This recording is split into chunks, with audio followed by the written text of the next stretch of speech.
Regulation 22 focuses on the stability of ship.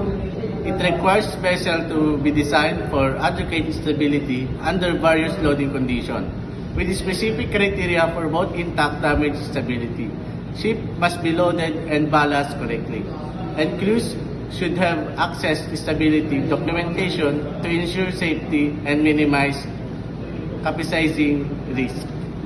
Regulation 24 focuses on watertight integrity, requiring ship to maintain compartments that prevent flooding. It can specify the designs and construction of watertight bulkheads and doors, along with the operational procedures for closing them. The regulation aims to enhance vessel safety by limiting water spread and ensuring stability. Regulation 25 outlines additional requirements for passenger ships.